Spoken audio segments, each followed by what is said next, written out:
Hey there kids, it's me, MrCreepyPasta, and I promise this is only going to take about 1 minute of your time, which is about 2 hits of that skip button. But don't hit it.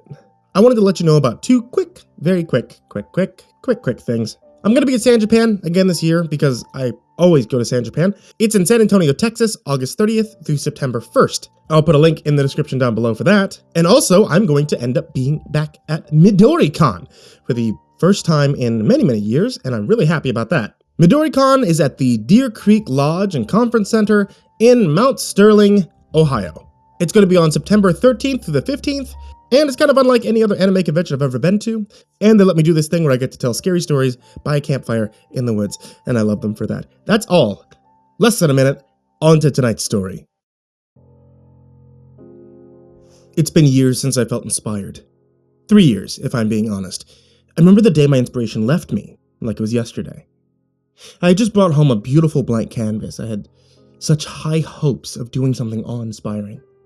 My last art piece had made the local news, they said. They said I was someone to watch out for. Couldn't wait to show them what else I could do. My next piece was going to be my calling card, so to speak.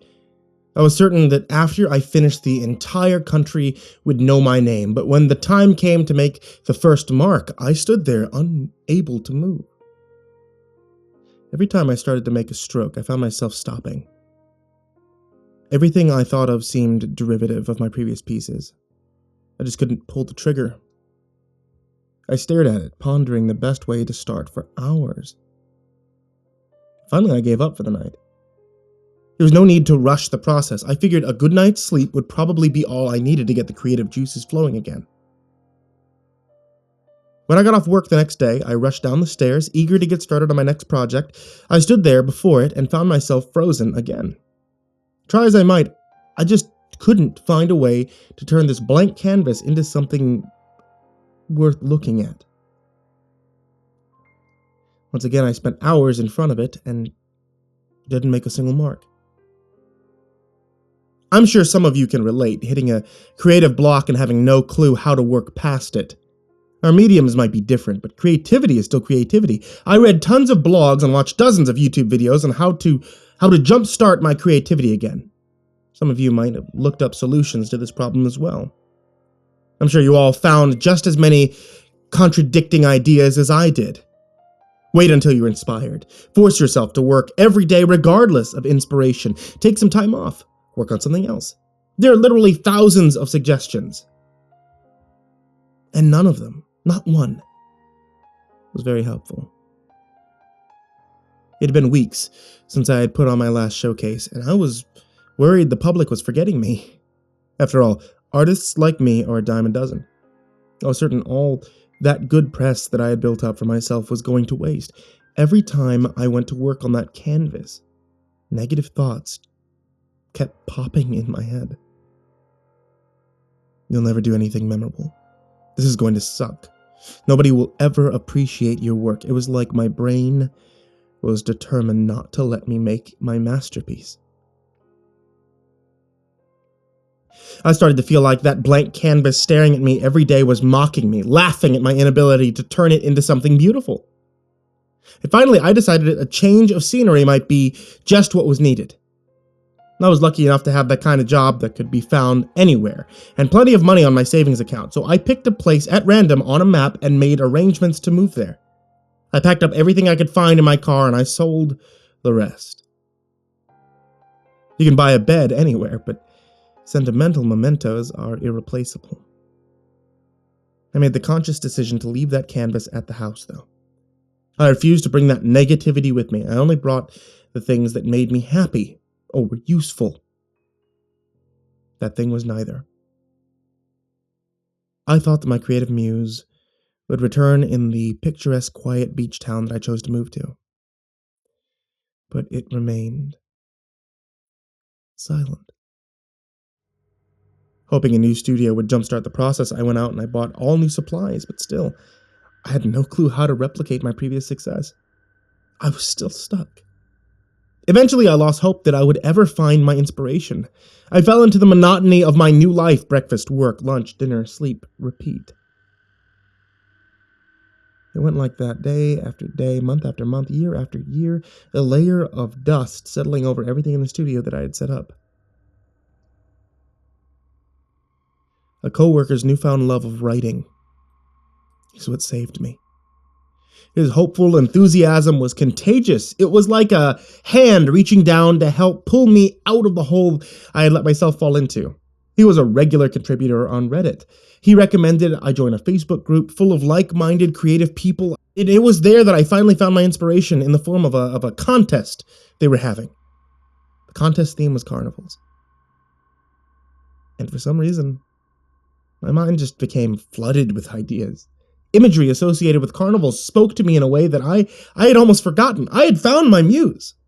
The new project would be my biggest one yet, and I knew it was a large undertaking. I had ideas from 3 different pieces that would all connect to the central theme. And during my research of carnivals, the pictures and stories of the old-timey circus freaks really stuck with me. I decided to make each piece based on a different famous circus freak. Lobster Boy was the first one I did. I foolishly thought starting with the smallest part of the exhibit would be the easiest, but I underestimated how hard it was to work with lobster claws. Removing the boy's hands was messy, but simple enough. The issue was trying to attach the lobster claws. I ruined several lobsters before I found the perfect way to get them to stay, and once I worked through the issue, I knew the rest of the project would come easily. The 3-legged man was very straightforward. I was unsure of where the best place to attach the extra leg would be, but with a little experimenting, I found a place that looked natural when I stood him up. For extra shock value, I decided to use the leg of a woman as the 3rd leg. Her painted toenails added an extra pop of color and femininity. Sure, it could be said I was a little wasteful since I had to throw out the rest of her, but the piece only needed a leg, and art supplies aren't necessarily recyclable. The final piece was meant to be a real showstopper. This would be my grand finale. I wanted to do something so different with conjoined twins, but in a completely unexpected way. It would have been easy to just sew 2 people together, but where's the fun in that? I decided I needed to do my first real collaboration, so I contacted my coworker. He seemed to have an appreciation for the gruesome and the macabre. Plus, I felt he deserved the honor of being included in my masterpiece. I mean, he did help point me in the right direction. It took a while to find a suitable person for him to work with. He was my friend, so not just anybody would work. Once a suitable match was found, it was almost all downhill from there. I knew exactly how I wanted this piece to look in the end, so it was just a matter of carefully combining their faces. The skin on a face is quite elastic, and was a joy to work with. I was worried I might run into trouble, deciding which facial bones to remove to make their faces look real, like they had been conjoined twins, but I found that wasn't the difficult part at all. No, the real challenge was the top of the head. I wanted the brains to be exposed to show a true mind meld between 2 people, but have you ever tried working with brain matter? It's such a pain. It became clear I couldn't sew them together early on, and since I had a limited number, experimenting wasn't really an option. The answer came in the form of superglue. I could slice off a few inches from each brain, and then simply superglue them together. The end result was exactly how I envisioned it. I'm planning on leaving all 3 pieces at the end of the pier tonight. I'm certain that by tomorrow, the entire world will know my name. I just wanted to thank all of you for your help in working past my creative block. If any of you would like to collaborate in the future, please contact me. I'm sure we could make something beautiful together.